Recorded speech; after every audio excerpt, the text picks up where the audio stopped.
My name is Audrey Troz. I am 34 years old. And on my 18th birthday, my parents sat me down at the kitchen table and handed me a gray, empty suitcase. My sister Paige got a $200,000 trust fund when she turned 18. A safety net. A future. I got 5 words from my dad. The world is your trust fund. I laughed, thinking it was a joke. They did not laugh back. 16 years later, my sister's trust fund was completely gone. And I had something she never did. Something no amount of money could buy. When my mother found out what it was, she called me for the first time in years. Not to apologize. What she asked me to do, I am still processing it. The Troz house sat on a quiet street in Dayton, Ohio. My father, Gerald, was an engineer. Precise. Practical. The kind of man who alphabetized his spice rack and believed every problem had a formula. My mother, Diane, was his opposite in every visible way. But they shared one belief. Paige needed saving. Paige's 18th birthday filled the backyard. Streamers, cake, 30 guests. Gerald stood up and handed her an envelope. $200,000. His voice cracked. Diane cried. Beautiful and rehearsed. 2 years later, I turned 18. No streamers. No guests. Just the 4 of us at the kitchen table with leftover pot roast. Gerald set the gray suitcase in front of my plate. The world is your trust fund, Audrey. I looked at my mother. She would not meet my eyes. I looked at Paige. She stared at her green beans. I laughed. A short, sharp sound. Because what else do you do when your father hands you luggage instead of a future? Later, Gerald found me in the driveway. Paige is delicate, he said. She needs a cushion. You are like me. You will land on your feet. That is not the same thing as catching me, Dad. He never answered the hard ones. My Aunt Margot pulled me aside before I went upstairs.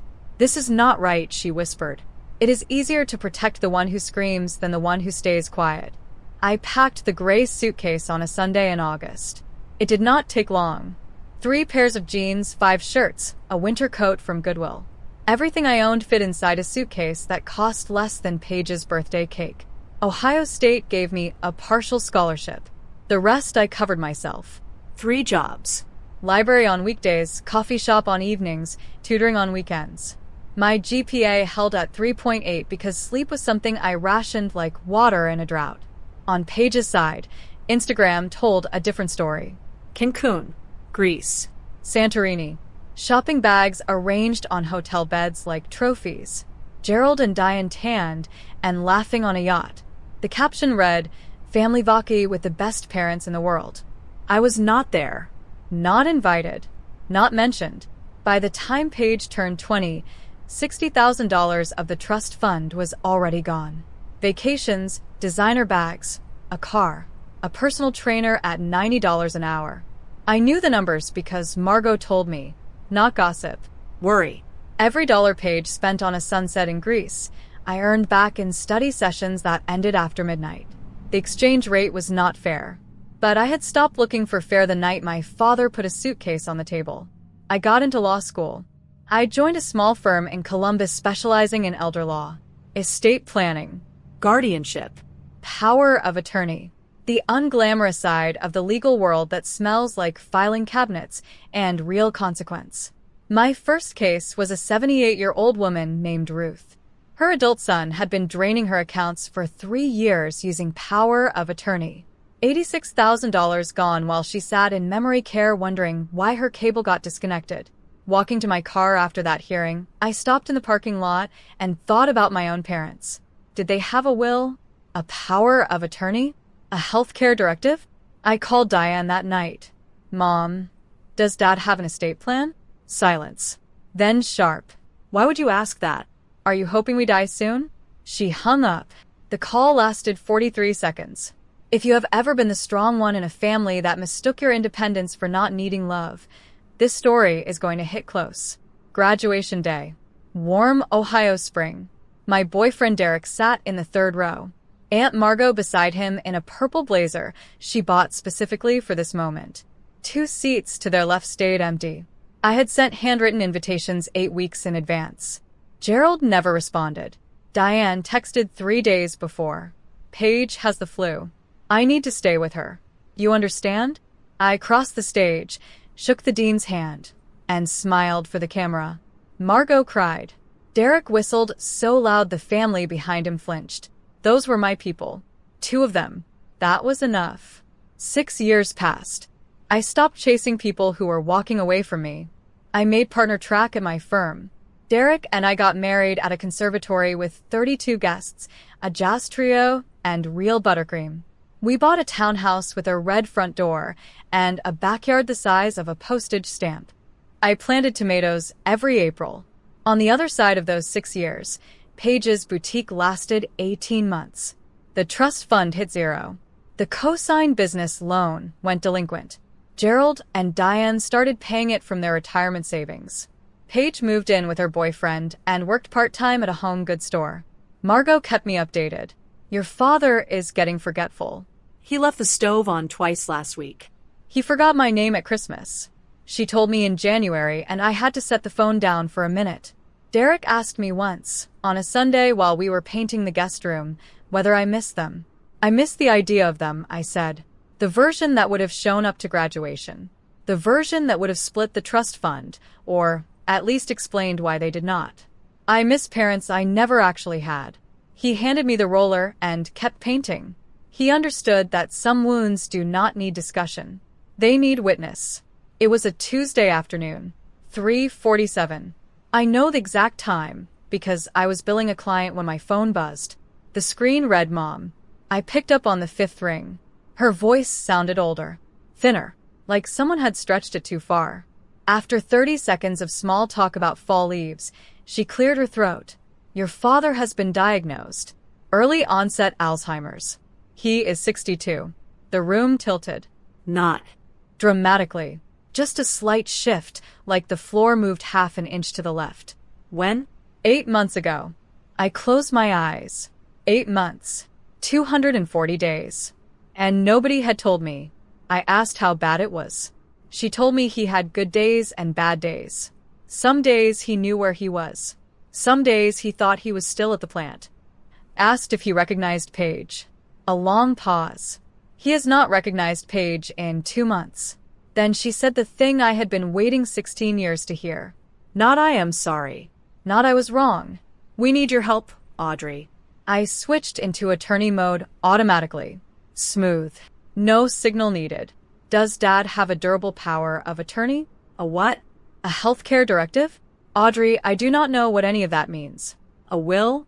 Your father always said he would get to it. I pulled a legal pad and started writing. Every answer was another crack in the foundation. They had done a reverse mortgage 3 years ago to cover Paige's delinquent loan. The house Gerald paid off in 2011 turned back into debt. No will. No power of attorney. No healthcare directive. No life insurance. No plan. Mom, you need an elder law attorney. I know. That is why I called you. Paige said you could just fix it. You are the lawyer. 2 days later, Paige called. No greeting. So Mom told you about Dad. Look, we need you to handle the legal stuff. I would do it, but I do not understand any of that. I turned off the stove burner. You could hire an attorney. With what money? The boutique took everything. Then she said it. Casual. Like a weather report. I have been managing Dad's finances since the diagnosis. Grocery runs, bill paying, that kind of thing. An elder law attorney hears that sentence the way a fire marshal hears someone playing with matches. Managing them how? Just helping. I told her I would think about it. I hung up and looked at Derek. I need to go home. A FedEx box arrived on Friday.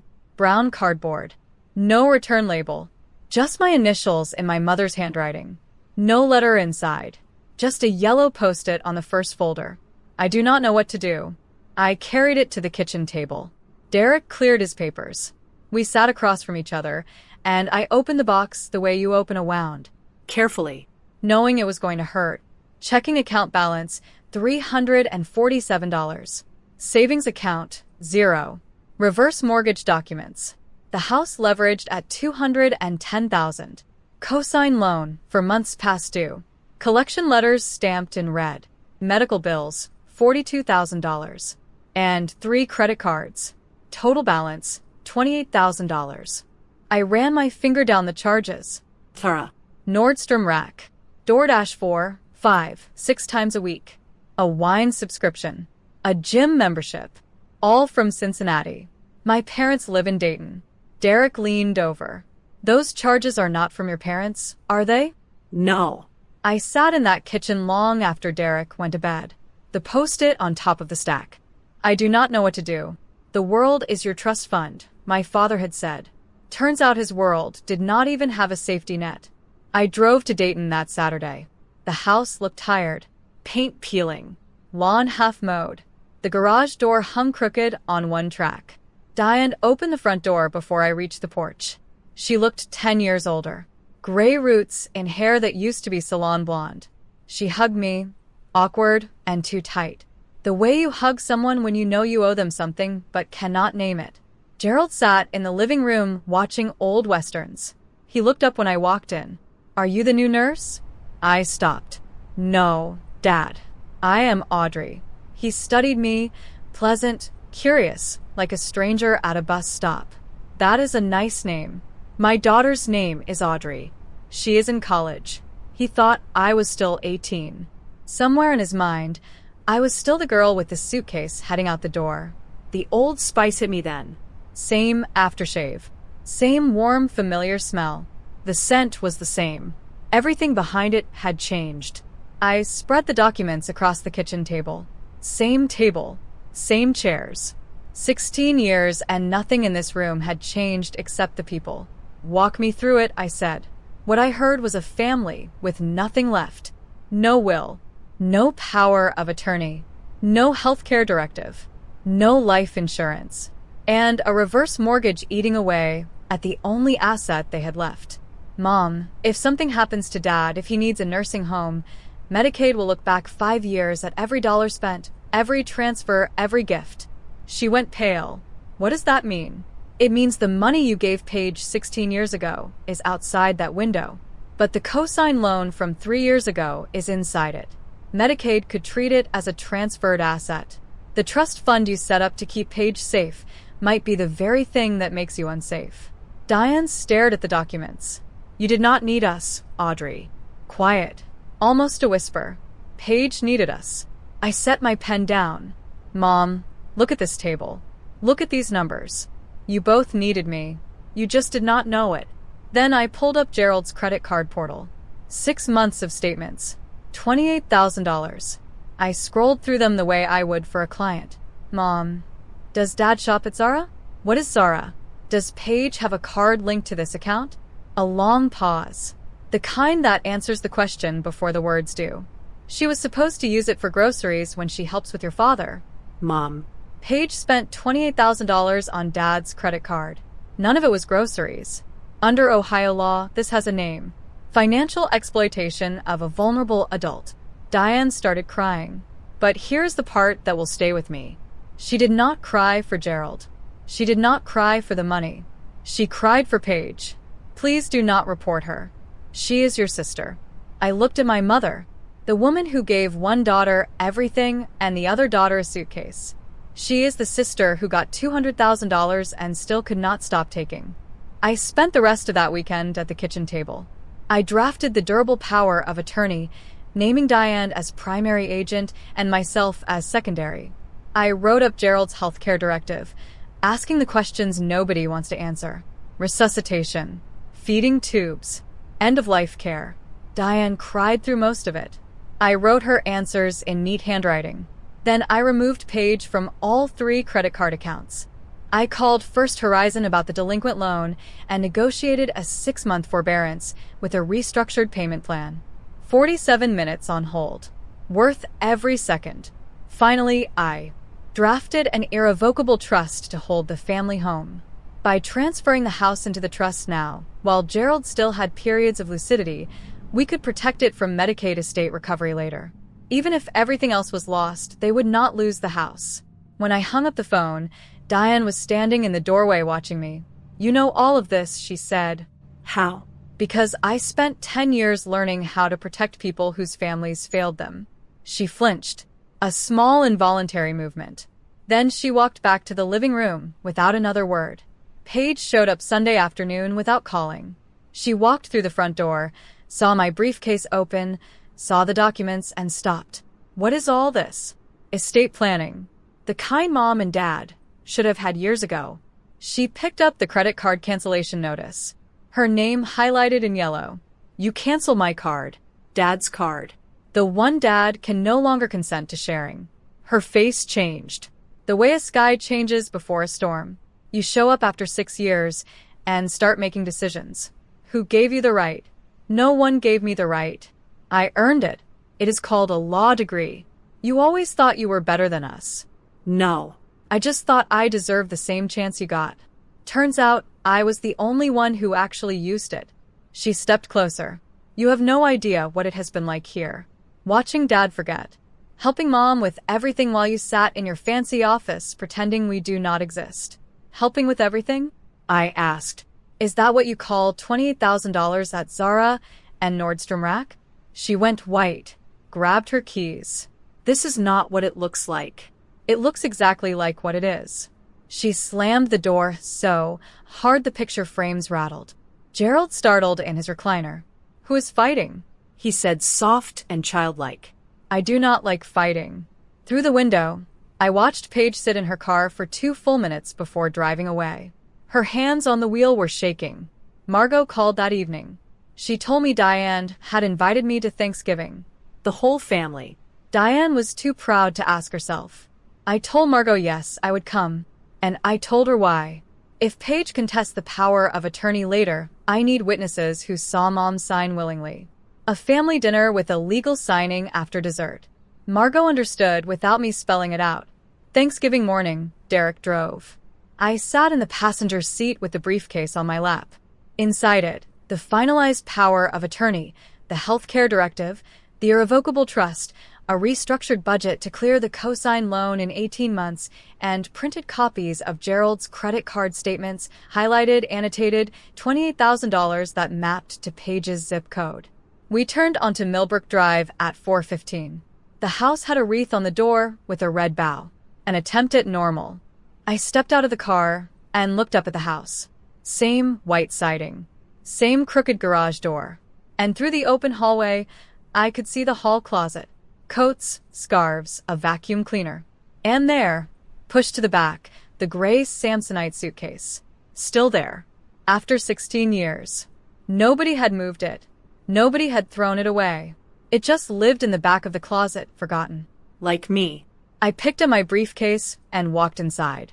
The table could seat 8 if you squeezed. Diane had squeezed. Gerald sat at the head wearing a pressed button-down and a confused smile. Paige and Brad sat across from me, and Derek, Aunt Margot, and Uncle Phil at the far end. The surface was pleasant. Brad talked about football. Phil asked Derek about teaching. Diane kept refilling glasses that were already full. Gerald ate slowly and smiled at people. He called Margot by the right name. He called Paige sweetheart. He called me miss. More turkey, miss? Sure, Dad. Under the table, my briefcase leaned against my chair leg. Positioned deliberately. Right side. Easy reach. We made it through the turkey and 2 sides before Paige said the thing that broke the table. She set down her wine glass, third of the night, harder than she needed to. Everyone is thinking it, so I am going to say it. She pointed at me with her fork. Audrey disappeared for 6 years. Dad got sick and she did not come. And now she waltzes in with her briefcase and starts canceling credit cards and rearranging everything like she owns the place. Brad straightened. She canceled your credit card? Derek placed his hand on my knee under the table. A quiet anchor. Paige was not done. You left this family, Audrey. And now you want to come back and play savior. You are not a savior. You are a vulture. Circling around waiting for Dad to die so you can pick through whatever is left. The table went silent. The kind of silent where you can hear the furnace click on. Where a fork settling against a plate sounds like a statement. Gerald looked around the table, his face clouded with distress he could not name. Who is fighting? He said, soft and small. I do not like fighting. I looked at my father, the man who had given me a suitcase and called it a trust fund. The man who could no longer remember my name but still remembered he did not like conflict. I wiped my mouth with my napkin, set it beside my plate, stood up. I walked to the hallway, picked up my briefcase, walked back, and set it on the table next to the cranberry sauce. I did not raise my voice. I never needed to. I am going to correct a few things, I said. The low, even voice I use in depositions when the other side starts grandstanding. Then I am going to show you why I am here. I looked at Paige. I looked at my mother. I looked at Margot, who gave me the smallest nod. First, I did not leave this family. I was handed a suitcase and told the world was my trust fund. I took you at your word. I just do not think you expected me to actually collect. Second, I did not cancel your credit card, Paige. I canceled Dad's credit card because Dad has Alzheimer's and can no longer consent to charges. And in the last 6 months, $28,000 were charged to his accounts. I opened the briefcase and laid the printed statements on the table between the green beans and the gravy boat. Zara. Nordstrom Rack. DoorDash. A wine subscription. A gym in Cincinnati. All from your zip code, Paige. None of it groceries. None of it for Dad. Her face went pale slowly, like someone had pulled a plug. That is not, I was going to pay it back. Under Ohio law, what you have been doing has a name. Financial exploitation of a vulnerable adult. I have seen it 100 times in my office. The excuse is always the same. I was going to pay it back. Brad pulled his chair 6 inches away from Paige. Wait. Paige. What is she talking about? She is exaggerating. I have the statements, Paige. Every charge. Every date. Every dollar. I set my hands flat on the table. The quieter I spoke, the louder it landed. You told me to fix it. You are the lawyer. Those were your words. So I did. I fixed it. I reached into the briefcase and pulled out the document folder. Blue tabs labeled. The kind of organized that takes 10 years of practice and 1 weekend of heartbreak. Mom. I set the folder on the table in the same spot where Gerald once placed a gray suitcase. Durable power of attorney. This allows you to make financial decisions for Dad now that he cannot make them himself. You are primary. I am backup. Healthcare directive. Dad's medical wishes. Everything documented. Everything legal. And then the irrevocable trust. This holds the house. It protects Millbrook Drive from Medicaid estate recovery. If Dad needs nursing home care, you do not lose your home. Diane pressed her hand to her mouth. The same gesture she had made 20 years ago when Gerald handed Paige that check. But this time, she was not crying from joy. All of this is pro bono. Because despite everything, he is still my father. And someone in this family has to plan for the future. Margot stood up. I will witness the signatures. Phil nodded. Same. Diane picked up the pen with a trembling hand, and she signed. After the signing, after Brad quietly left through the front door, after Gerald asked if there was pumpkin pie, Diane found me in the kitchen. I was rinsing dishes. Some habits survive a decade of silence. Audrey. I turned off the water. I told myself you did not need us, she said. Her voice stripped down to almost nothing. It was easier than admitting I chose wrong. I thought if we gave Paige enough, she would be okay. I thought you would be fine no matter what. I am fine, Mom. But not because of you. In spite of you. She crumbled. Quietly. The way old houses settle. She bowed her head and made a sound that was not quite crying and not quite breathing. She did not say sorry. She said she chose wrong. And that was the closest she had ever come to seeing me. I did not hug her. I was not ready. But I did not leave the room either. Through the kitchen window, I could see Paige sitting on the porch steps alone, arms wrapped around her knees. She was talking to herself. Or thinking out loud. I could barely hear it through the glass. I was scared of being nothing without the money. One sentence. Quiet enough to miss. Honest enough to hurt. Paige was the villain in this story. But she was also a victim of the same parents who had failed me. Just from the opposite direction. Too much protection had left her just as broken as too little. I did not go out to her. Some conversations are not ready yet. 3 weeks later, the documents were filed with the probate court. The house was protected. The loan was restructured. Paige's access to Gerald's accounts was permanently revoked. She sent a bank transfer 21 days after Thanksgiving. $4,200. First installment. The memo line said one word. Sorry. Lowercase. No period.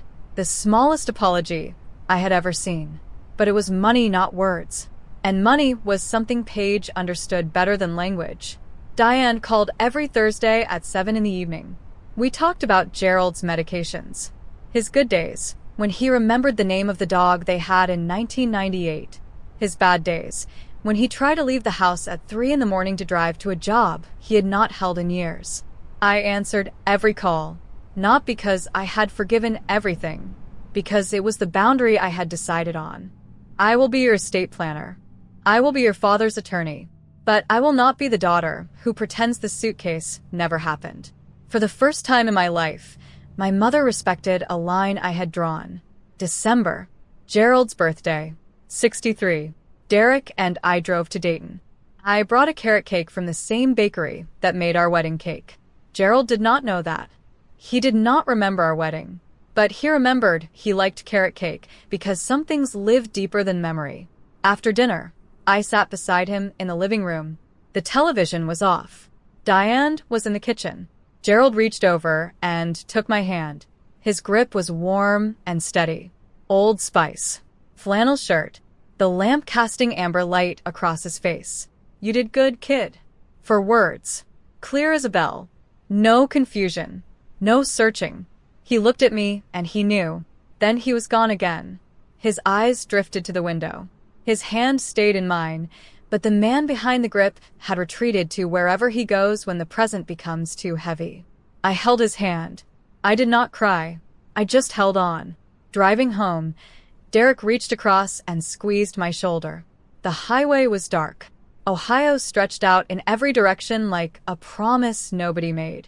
I used to think the suitcase was punishment, an empty verdict from a father who did not think I was worth investing in. But maybe it was the only honest thing my father ever gave me, an empty container and permission to fill it myself. That is my story. One suitcase, 16 years, and a stack of documents that held a family together when nothing else could. If you have ever built everything from nothing and then gone back to save the people who gave you nothing to start with, drop a comment below. You are not alone. And if this story stayed with you, share it with someone who needs to hear it.